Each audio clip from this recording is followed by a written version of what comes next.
வணக்கம். இலங்கை செய்திகளுடன் நான் நிரோஷன். விரிவான செய்திகளுக்கு முன் தலைப்புச் செய்திகள்.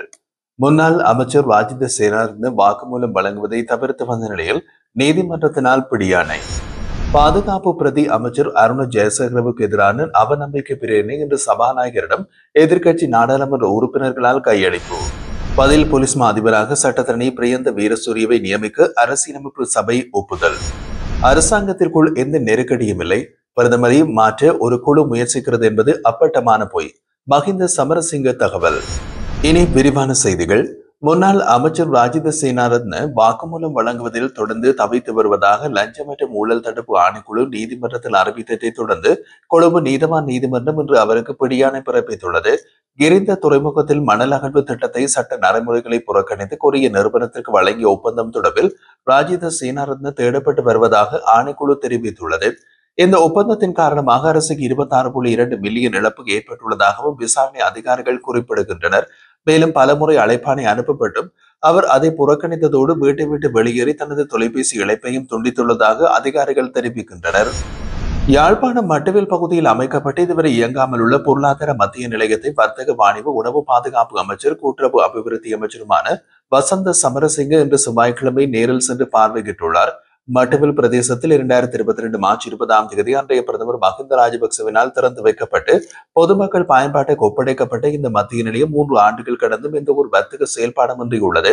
இந்த நிலையில் அமைச்சர் வசந்த சமரசிங்க இந்த நிலையத்தை மீண்டும் செயல்படுத்துவதற்கான சாத்தியக்கூறுகளை ஆராயும் நோக்கில் சம்பந்தப்பட்ட அதிகாரிகளுடன் நேரில் கலந்துரையாடி இருந்தார்.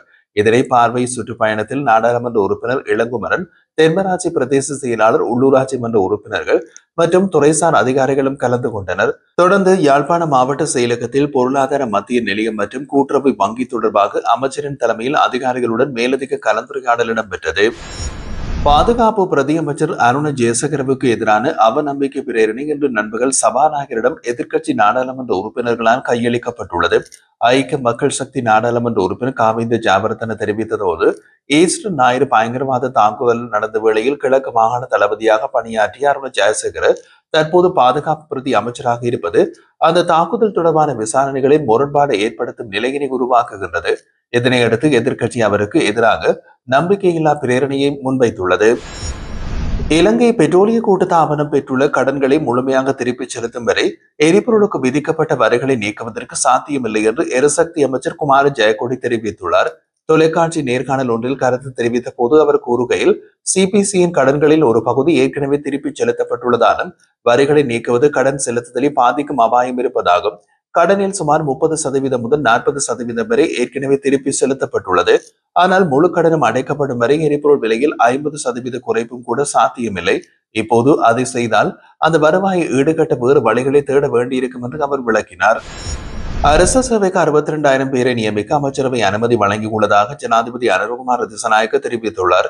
கொழும்பிலிருந்து நடைபெற்ற 2025 தேசிய இளைஞர் மாநாட்டில் உரையாற்றிய அவர், நாட்டின் எதிர்காலத்தை பொறுப்புடன் வழிநடத்தக்கூடிய இளைஞர் தலைமைத்துவத்தை உருவாக்குவது அவசியம் எனவும், குடும்ப நலன்களை முன்னிறுத்தும் தலைவர்கள் அல்லாமல் தேசிய நலனுக்காக செயற்படும் தலைவர்கள் தேவை என்றும் வலியுறுத்தினார். இளைஞர்களை அரசியல் கைப்பாவைகளாக மாற்றாமல் நாட்டின் முன்னேற்றத்தை வழிநடத்தும் தலைவர்களாக உருவாக்குவதே நாட்டின் முக்கிய இலக்கு என்றும் அவர் குறிப்பிட்டிருந்தார். நாங்கள் இன்று ஜனாதிபதி, அமைச்சர், பாராளுமன்ற உறுப்பினர் போன்ற பொறுப்புகளை வகித்தாலும் என்றும் பதவியில் நீடிக்க விரும்பவில்லை. அதிகாரத்தை பெற்றுள்ளோம். ஆனால் எதிர்காலத்தில் இந்த பொறுப்பினை உங்களிடம் ஒப்படைக்க வேண்டும் என்பதே எங்கள் நோக்கம். இந்த நாடு அழிவை ஏற்படுத்திய குழுவின் கைகளில் இருந்து மீட்கப்பட்டு புதிய திசையில் நகருகிறது.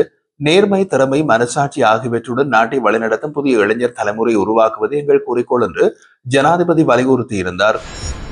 வர்த்தக அமைச்சர் வசந்த சமரசிங்க அரசாங்கத்திற்கும் பிரதமருக்கும் முற்றிலும் எதிராக செயற்பட்டுள்ளார் என்று ஐக்கிய மக்கள் சக்தியின் நாடாளுமன்ற உறுப்பினர் முஜிபுர் ரஹ்மான் தெரிவித்தார். ஊடகங்களிடம் கருத்து வெளியிட்ட அவர், எதிர்க்கட்சி பிளவுபட்டதாக எதுவும் இல்லை. பிளவு ஏற்பட்டிருப்பது அரசாங்கத்திற்குள்ளே. பிரதமர் ரோஹித ராஜபக்ச தொடர்பாக தவறுதான சில கருத்துக்களை தெரிவித்திருக்கலாம். தற்போது மக்கள் விடுதலை முன்னணிக்கும் தேசிய மக்கள் சக்திக்கும் இடையே பெரும் முரண்பாடு வெளிப்படுகிறது. நாடாளுமன்றத்தில் அரசாங்கத்தின் தலைவராக பிரதமரை செயற்படுகின்றார்.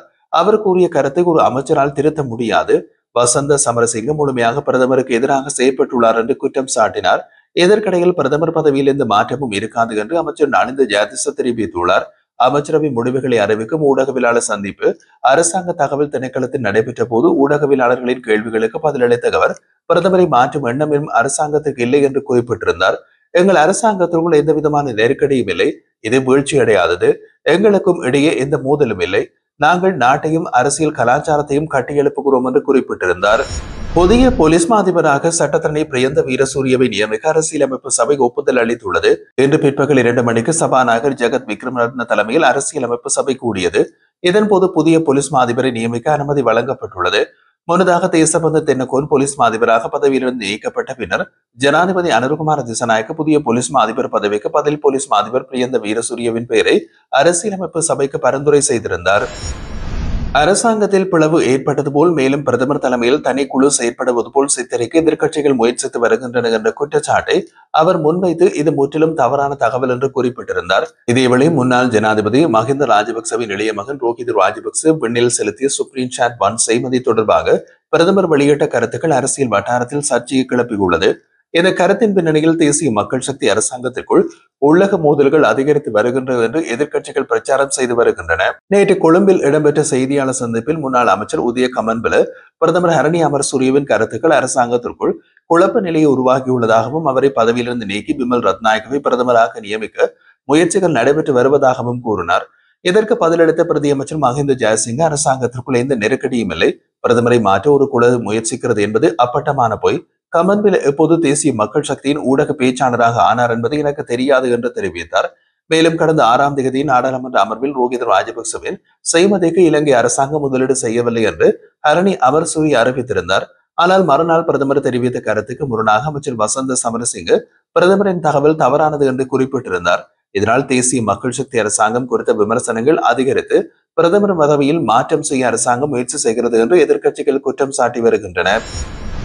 கல்வி அமைச்சின் செயலாளரின் பெயரில் பதிவு செய்யப்பட்ட 199 வாகனங்கள் அமைச்சின் வசம் இல்லை என்று 2024ஆம் ஆண்டு கணக்காய்வாளர் நாயகத்தின் அறிக்கையில் வெளிப்படுத்தப்பட்டுள்ளதாக இலங்கை ஆசிரியர் சங்கத்தின் பொதுச் செயலாளர் ஜோசப் ஸ்டாலின் தெரிவித்தார்.